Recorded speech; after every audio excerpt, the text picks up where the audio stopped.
पिछले साल अक्टूबर में जोधपुर में ब्यूटिशियन अनीता चौधरी की निर्मम तरीके से हत्या कर दी गई। कई महीने गुजर जाने के बाद अब तक ये साफ नहीं हो पाया है कि अनीता की हत्या किसने और किस मकसद के तहत की, लेकिन अब सीबीआई ने आरोपी गुलामुद्दीन आबिदा, तैयब और सुनीता के नार्को टेस्ट की मांग की है ताकि हत्या के राज से पर्दा उठ सके।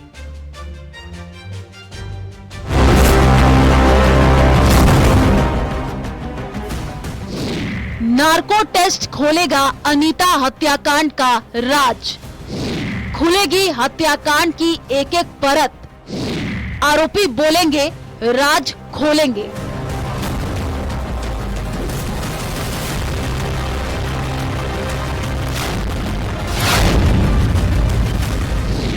सत्ताईस अक्टूबर 2024 ये वो तारीख है जब जोधपुर की ब्यूटिशियन अनीता चौधरी अचानक गायब हुई।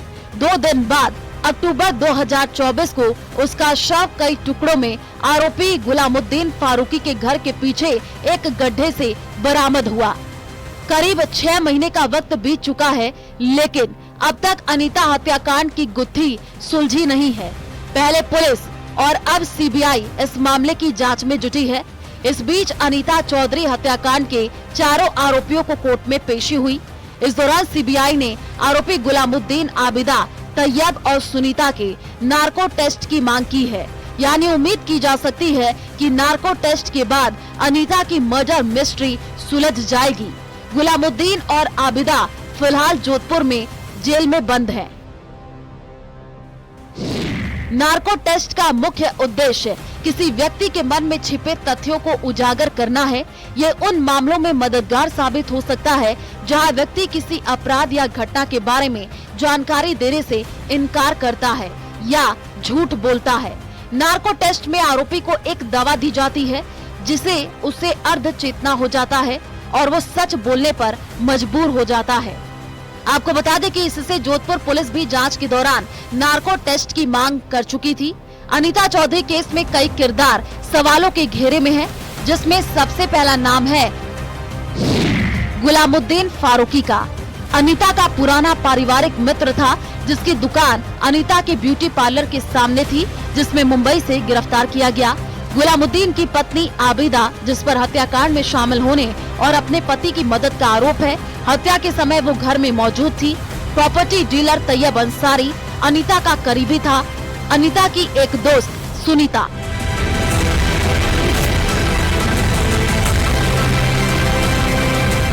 दरअसल अनीता के पति ने शक जाहिर किया था कि उसकी हत्या प्रॉपर्टी के चक्कर में की गई है। ऐसे में पुलिस ने प्रॉपर्टी डीलर तैयब अंसारी को भी आरोपी बनाया। अनीता हत्याकांड ने जोधपुर में सनसनी फैला दी थी। परिवार शुरुआत से ही सीबीआई जांच की मांग कर रहा था, जिसके बाद प्रदेश सरकार की सिफारिश पर सीबीआई ने फरवरी 2025 में इस मामले में एफआईआर दर्ज करके जांच शुरू कर दी। सीबीआई की टीमें जोधपुर में घटनास्थल और दूसरे संबंधित जगहों पर जांच कर रही हैं और सबूत जुटाए जा रहे हैं। सीबीआई को जांच में कुछ महत्वपूर्ण सुराग मिले हैं, जिसमें अनीता के ब्यूटी पार्लर से बरामद एक एंड्रॉइड टैबलेट भी शामिल है। अनीता के परिवार ने सीबीआई जांच पर पूरा भरोसा जताया है। उम्मीद जताई है कि उन्हें न्याय मिलेगा और हत्या के पीछे के असली मकसद का पता चलेगा। सीबीआई ने जांच अपने हाथ में लेने के बाद जोधपुर में कई ठिकानों पर दबिश दी और कई जो साक्ष्य एकत्रित किए और अब सीबीआई ने इससे आगे कदम बढ़ाते हुए कोर्ट में ये अर्जी पेश की है। अब देखने वाली बात है कि इस मामले में कोर्ट का क्या रुख रहता है। चंद्रशेखर व्यास, न्यूज़ 18 दास्तान, जोधपुर। झुंझुनू में राज्यसभा सांसद अरुण सिंह ने झुंझुनू में एक बड़ा बयान दिया है। उन्होंने कहा कि कांग्रेस नेता राहुल गांधी जेब में जो संविधान की कॉपी रखते हैं उसके पन्ने खाली हैं। कांग्रेस ने न केवल बाबा साहेब बल्कि संविधान का भी हमेशा अपमान किया है। अरुण सिंह ने कहा कि भाजपा की एकमात्र ऐसी पार्टी है जो बाबा साहेब के विचारों को आगे बढ़ा रही है। हम इस अभियान के तहत बाबा साहेब के व्यक्तित्व और कृतित्व को बता रहे हैं। साथ ही ये भी बता रहे हैं कि बाबा साहेब को 2 बार लोकसभा चुनाव हरवाने के लिए कांग्रेस ने बाबा साहेब के सामने उम्मीदवार खड़ा किया। उन्हें कभी सम्मान नहीं दिया, बल्कि बाबा साहेब को हराने वालों को सम्मान दिया।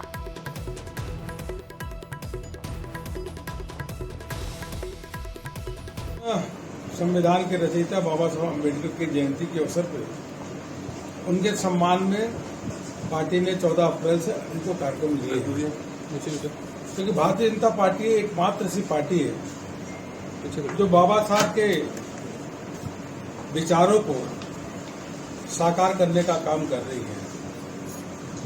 और पार्टी जो है कांग्रेस वो सदैव बाबा साहब को अपमानित करने का काम किया है। हम पूरे देश भर में कार्यक्रम करके जहाँ एक और बाबा साहब अम्बेडकर के बारे में, उनके व्यक्तित्व कृतित्व के बारे में लोगों को बता रहे हैं, वहीं बाबा साहब ने जो देश के लिए योगदान दिया उसको भी बताने का काम कर रहे हैं। वक्फ को लेकर चल रहा सियासी तकरार थमने का नाम नहीं ले रहा। अब इस मामले को लेकर बीजेपी नेता सुमेधानंद सरस्वती का बड़ा बयान सामने आया है। सांसद ने श्रीगंगानगर में कहा कि सरकार ने संवैधानिक दायरे में रहकर वक्फ बोर्ड में संशोधन किया। वक्फ संशोधन से आम मुसलमान का भला होगा। कुरान शरीफ में संपत्ति को खुर्द बुर्द करना हराम माना गया। शरीफ मैंने पढ़ी है, साफ लिखा है कि खुदा की संपत्ति को खुर्द करने वाला व्यक्ति हरामी होता है, उसको हराम कहा गया है। तो ये मुस्लिम होकर के बोर्ड में लोग और जिन लोगों ने भगवान के लिए, खुदा के लिए, अल्लाह के लिए संपत्ति दे दी उसको खा रहे हैं, तो हरामी है कि नहीं? उनका क्या इलाज?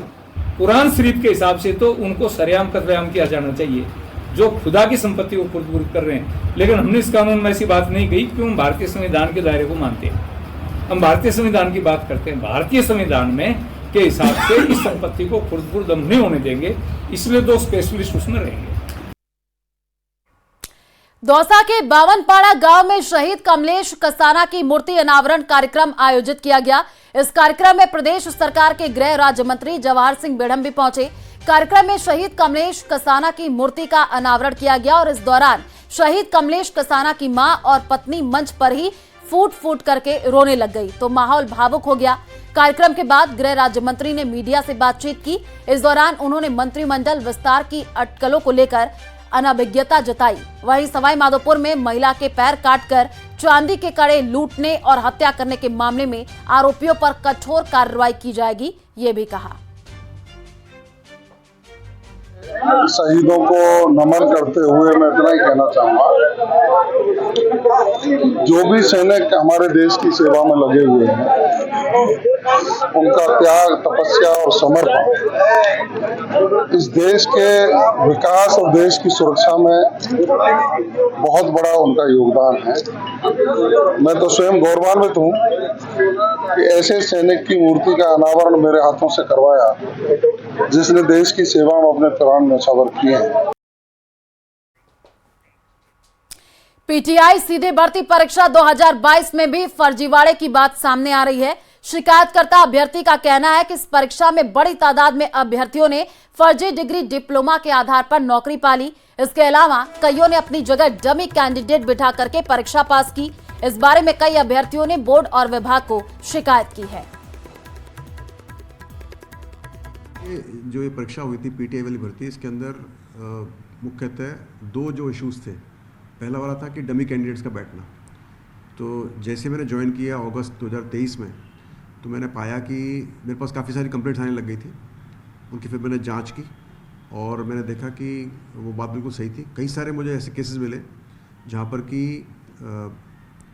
एक ही आदमी की फ़ोटो है, वो अलग अलग नाम से लगी हुई है और उसने 2 या 3 बच्चों के नाम से परीक्षा दी है। किसी में पीटीआई की परीक्षा दी है, किसी में उसने दी है L2 की परीक्षा, किसी में उसने दूसरी की परीक्षा दी है। इस तरह से कई सारे प्रकरण हमारे संज्ञान में आए और ख़ासकर पीटीआई भर्ती के अंदर। तो हमने फ़ौरन के ऊपर केस बनाया। हमने एफआईआर की सांगानेर थाने में और मेरे ख्याल से शायद नवंबर में हमने एफआईआर कर दी थी। और उसके बाद में फिर सवाई माधोपुर के कुंडेरा श्यामपुरा मार्ग पर अवैध बजरी से भरे ट्रैक्टर ट्रॉली से कुचले जाने से हिंगोड़ी निवासी ऋषिकेश मीणा की मौत के बाद आक्रोशित ग्रामीण शव लेकर के कुंडेरा श्यामपुरा मार्ग पर चकेरी मोड़ पर धरने पर बैठ गए। रात भर ग्रामीण धरने पर बैठे रहे और स्थानीय विधायक एवं कृषि मंत्री डॉक्टर किरोड़ी लाल मीणा से फोन पर वार्ता करके मंत्री को मौके पर बुलाया गया। ग्रामीणों की मांग पर कृषि मंत्री डॉक्टर किरोड़ी लाल मीणा मौके पर पहुंचे और ग्रामीणों से वार्ता की है। इस दौरान डॉक्टर किरोड़ी की समझाइश और आश्वासन के बाद ग्रामीणों ने धरना समाप्त करने की घोषणा की। किस है के कारण ये ट्रैक्टर बड़ी तादाद में निकाले गए, जिनका सीसीटीवी कैमरे हमारे पास है। हमने पुलिस को उपलब्ध करा दिया और मुख्यमंत्री जी खुद की तरफ से और बड़े अधिकारी, चीफ सेक्रेटरी भी आए थे। अवैध खनन के लिए वो मना करके गए थे। उसके बाद भी कुछ पुलिस वाले मिलकर जो अवैध खनन करा रहे हैं, उसका परिणाम है कि 30 ट्रैक्टर 20 मिनट में निकलो, ये व्यक्ति मौत के मुंह में चला गया। इसलिए इसमें 6 सिपाही थाने के जो लाइन हाजिर हो गए और पूरे प्रकरण की जांच होगी। और इसी बीच कोटा से बड़ी खबर सामने आ रही है। मिलावट के खिलाफ बड़ी कार्रवाई देखने को मिली है। आपको बता दें कि 3900 लीटर मूंगफली तेल को सीज कर दिया गया है। रामपुरा स्थित मैसर्स बाबा ट्रांसपोर्ट कंपनी पर यह कार्रवाई हुई है। लोगों के स्वास्थ्य के साथ खिलवाड़ करने की तैयारी की जा रही थी। बड़ी खबर आपको बता रहे हैं, कोटा से मिलावट के खिलाफ बड़ी कार्रवाई देखने को मिली है। आरसीए यानी राजस्थान क्रिकेट एसोसिएशन की सरकार द्वारा गठित की गई एडहॉक कमेटी के कन्वीनर और श्रीगंगानगर विधायक जयदीप बिहाड़ी ने आईपीएल के आयोजन को लेकर के कई सवाल खड़े किए हैं। इस बीच उन्होंने सबसे सनसनीखेज बयान राजस्थान रॉयल्स के पिछले मैच को लेकर के दिया। उन्होंने कहा कि होम ग्राउंड में आखिरी ओवर में इतने कम रन की दरकार के बावजूद हार जाना क्या दर्शाता है। राजस्थान रॉयल्स और इसके मालिक पहले भी विवाद में रहे हैं। बच्चा भी अगर ये मैच देखे तो कह सकता है कि मैच फिक्स हो गया। ये जांच का विषय है।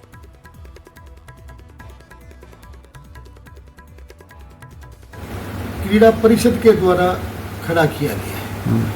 आरसीए में एडहॉक कमेटी का गठन राजस्थान सरकार द्वारा किया गया और इस एडहॉक कमेटी की कार्य प्रणाली को देखते हुए ही इसको 5वीं बार एक्सटेंशन दिया गया और अपने कार्यकाल के दौरान हमने जिला स्तर से लेकर के राष्ट्रीय स्तर की सारी प्रतियोगिताओं का सफलतापूर्वक आयोजन किया गया। लेकिन जो ही आईपीएल का समय आया, क्रीड़ा परिषद ने इस पर अपना कब्जा कर लिया। आईपीएल के आयोजन के लिए सबसे पहले बीसीसीआई ने राजस्थान क्रिकेट एसोसिएशन को ही पत्र लिखा। क्रीड़ा परिषद द्वारा बहाना ये बना दिया गया, या राजस्थान रॉयल के द्वारा बहाना ये बना दिया गया कि आपका एसएमएस स्टेडियम से एमओयू नहीं है। तो एमओयू नहीं है तो क्या हुआ? प्रति मैच आप भी तो क्रीड़ा परिषद को पैसा दे रही है ना, तो हम भी प्रति मैच। और ज्यादा जानकारी के लिए संवाददाता हितेंद्र हमारे साथ जुड़ चुके हैं। हितेंद्र, अभी हमने बयान भी सुना, कहा यह जा रहा है जो पिछला मैच आईपीएल का हुआ, राजस्थान रॉयल्स ने खेला, ये मैच फिक्स हो गया। क्या मायने इस बयान के? जी, ये आरोप जो है आरसीए एडहॉक कमेटी कन्वीनर जो जयदीप बिहाड़ी हैं, ये विधायक भी हैं श्रीगंगानगर के, इन्होंने ये आरोप लगाया है और ये आरोप काफी गंभीर है कि राजस्थान रॉयल्स का जो पिछला मैच हुआ था लखनऊ की टीम के साथ, वो फिक्स था। उनका ये कहना है कि इसमें जो है काफी जो है उतने रन भी नहीं थे लास्ट ओवर में कि बनाए ना जा सके और विकेट भी थे इनके पास, तो ये मैच क्यों हारा इन्होंने। तो इसमें इन्होंने ये कहा स्पेसिफिकली कि अगर ये बच्चा भी कोई इसको मैच को देख के ये बता सकता है कि ये फिक्स है। तो उन्होंने ये भी कहा है बिल्कुल हितेंद्र, और इस बयान के बाद से अब कई तरीके के सवाल भी खड़े हो रहे हैं। आप नजर बना करके रखिए, अपडेट आपसे लेंगे। फिलहाल शुक्रिया तमाम जानकारी साझा करने के लिए। और इसी बीच राजसमंद से बड़ी खबर सामने आ रही है। मेवाड़ क्लब कार्यकारिणी चुनाव को कोर्ट में दी चुनौती। कोर्ट ने जिला कलेक्टर, रिटर्निंग अधिकारी, एसडीएम, मेवाड़ क्लब अध्यक्ष, सचिव, तत्कालीन सचिव को नोटिस जारी किया है। आपको बता दें कि डॉक्टर आनंद श्रीवास्तव की याचिका पर नोटिस जारी हुआ है। न्यायालय सिविल न्यायाधीश राजसमंद में दायर की थी ये याचिका। श्रीवास्तव ने मामले में सभी प्रोसीडिंग निरस्त कर सभी पदों पर फिर चुनाव की मांग की है। याचिकाकर्ता के अधिवक्ता जितेंद्र खटीक ने ये जानकारी दी है। जिला कलेक्टर मेवाड़ क्लब के मुख्य संरक्षक है। 21 मई को होगी मामले में अगली सुनवाई। प्रदेश के प्रमुख क्लबों में शामिल है मेवाड़ क्लब राजसमंद। और जोधपुर से बड़ी खबर है। बाड़मेर में कमलेश प्रजापति एनकाउंटर का ये पूरा मामला है और आपको बता दें कि सीबीआई कोर्ट ने मामले में संज्ञान लिया है। कोर्ट ने पूर्व राजस्व मंत्री हरीश चौधरी के खिलाफ रिपोर्ट मांगी है। 2 आईपीएस अधिकारियों सहित पुलिस के खिलाफ हत्या की धारा में संज्ञान लिया गया है।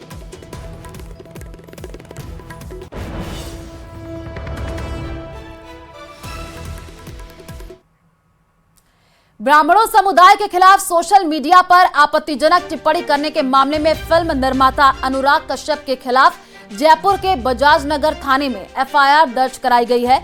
वहीं दूसरी तरफ चाणक्य सेना ने भी बड़ा ऐलान किया है। चाणक्य सेना का कहना है कि जो भी शख्स अनुराग कश्यप का मुंह काला करेगा उसे 1 लाख रुपए का नगद इनाम दिया जाएगा। ये रिपोर्ट देखिए।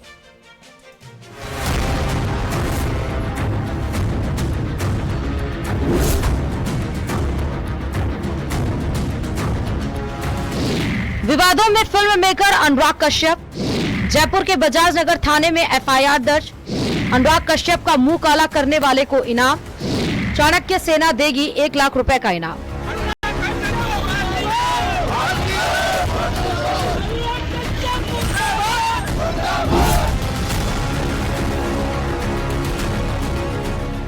मुंबई, दिल्ली और इंदौर के बाद अब जयपुर में भी फिल्म डायरेक्टर अनुराग कश्यप के खिलाफ एफआईआर दर्ज कराई गई है। जयपुर में चाणक्य सेना ने अनुराग कश्यप का चेहरा काला करने वाले को 1 लाख रुपए इनाम देने का ऐलान किया। वहीं जयपुर के बजाज नगर थाने में उनके खिलाफ केस दर्ज कराया गया है। ब्राह्मण समाज के लोगों की मांग है कि अनुराग कश्यप के खिलाफ सख्त से सख्त कार्रवाई की जाए। हमने ये भी तय किया है कि चाणक्य सेना की ओर से 1 लाख रुपए का पुरस्कार दिया जाएगा जो व्यक्ति उसका मुंह काला करेगा। जो ब्राह्मण समाज सबको साथ लेके चलता है, हर व्यक्ति का सम्मान करता है, सबको आगे बढ़ाने की बात करता है, जन्म मरण परण में साथ रहता है, उस ब्राह्मण के विषय में अनगल प्रलाप करने वाले अनुराग कश्यप तू सावधान हो जा, तेरा मुंह काला जल्दी होने वाला है। इस संदर्भ में जयपुर में एडवोकेट अनिल चतुर्वेदी जी और सुनील उदैया जी ने उसके खिलाफ एफआईआर भी दर्ज कराई है। हम जयपुर भी बुलाएंगे और उसको ठोकेंगे भी। बजाज नगर थाने में केस दर्ज कराने वाले अनिल चतुर्वेदी का साफ कहना है कि अनुराग कश्यप ने जाति विशेष के खिलाफ अपशब्द बोलकर भावनाओं को ठेस पहुंचाई है। ऐसे में उनके खिलाफ सख्त कार्रवाई होनी चाहिए। पिछले दिनों लेखक, निर्माता और निर्देशक अनुराग कश्यप ने ब्राह्मण समाज के संबंध में जो अभद्र टिप्पणी की है, उसके संबंध में मैं एडवोकेट अनिल चतुर्वेदी, अध्यक्ष परशुराम सेना और मेरे साथियों ने थाना बजाज नगर, जयपुर, राजस्थान के अंदर एफआईआर नंबर 145/25 दर्ज करवाई है, जिसमें धारा 196, धारा 352 बीएनएस के अंतर्गत एफआईआर दर्ज की गई है। और हमारी ये मांग रहेगी कि इस व्यक्ति के खिलाफ सख्त से सख्त कार्रवाई हो और इस एफआईआर में इसे गिरफ्तार किया जाए। दरअसल उनकी फिल्म फूले रिलीज से पहले ही विवादों में है। ये फिल्म समाज सुधारक दंपति ज्योतिबा फूले और सावित्रीबाई फूले के जीवन पर आधारित है, जो इस महीने रिलीज होने वाली थी। लेकिन उससे पहले ही ये फिल्म जाति के चित्रण को लेकर विवादों में आ गई। आरोप है कि फिल्म में ब्राह्मणों को गलत तरीके से चित्रित किया गया है। इसी विवाद पर प्रतिक्रिया देते हुए कश्यप ने कथित तौर पर ब्राह्मणों पर विवादास्पद टिप्पणी भी की थी। दरअसल अनुराग कश्यप ने सोशल मीडिया पर एक यूजर के कमेंट पर जवाब देते हुए ब्राह्मणों पर विवादित टिप्पणी की थी, जिसके बाद हंगामा शुरू हो गया। उन्हें सोशल मीडिया पर काफी ट्रोल किया गया और धमकियां भी मिली, जिसके बाद शनिवार को अनुराग कश्यप ने इंस्टाग्राम पर माफी भी मांगी। उन्होंने लिखा, ये मेरी माफी है, मेरे पोस्ट के लिए नहीं बल्कि उस एक पंक्ति के लिए जिसे संदर्भ से बाहर निकाला गया और नफरत फैलाई गई। कोई भी कार्रवाई या भाषण आपकी बेटी, परिवार, दोस्तों और सहकर्मियों को संस्कार के ठेकेदारों से बलात्कार और मौत की धमकियां मिलने लायक नहीं है। मैं अपने कहे हुए शब्द वापस नहीं लूंगा। आप मुझे जितना चाहें गाली दें, मेरे परिवार ने कुछ नहीं कहा। अगर आप माफी चाहते हैं तो यह रही, ब्राह्मण लोग औरतों को बख्श दो। बहरहाल ब्राह्मण समाज के खिलाफ टिप्पणी का विरोध जारी है। अनुराग कश्यप के खिलाफ एफआईआर दर्ज कराई जा रही है। अब देखना होगा कि आने वाले दिनों में ब्राह्मणों पर विवादित टिप्पणी से शुरू हुआ ये विवाद। अमेरिकी उपराष्ट्रपति जेडी वेंस की मेहमानबाजी के लिए जयपुर तैयार है। राजधानी में सुरक्षा के कड़े बंदोबस्त किए गए हैं और कई जगह ट्रैफिक जो है वो डाइवर्ट किया गया है। इससे पहले दिल्ली में अक्षरधाम मंदिर में वेंस परिवार ने दर्शन किए। वहीं वो और उनका पूरा परिवार भारतीय रंग में रंगा हुआ नजर आ रहा है। यह रिपोर्ट देखिए।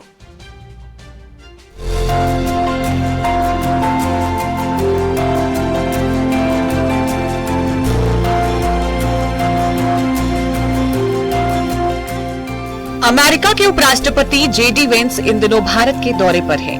उनके साथ उनकी भारतीय मूल की पत्नी उषा चिलुकुरी और 3 बच्चे भी आए हैं। अपने परिवार के साथ वेंस भारत के पर्यटन स्थलों का दौरा कर रहे हैं। उन्हें भारतीय संस्कृति में घुलते मिलते देखा जा रहा है। इसके बीच आज वो दिल्ली स्थित अक्षरधाम मंदिर गए। अक्षरधाम मंदिर में भी उनका जोरदार स्वागत किया गया। लेकिन मंदिर दर्शन के दौरान जेडी वेंस के परिवार की जो वेशभूषा देखने को मिली, वो चर्चा का विषय बनी हुई है।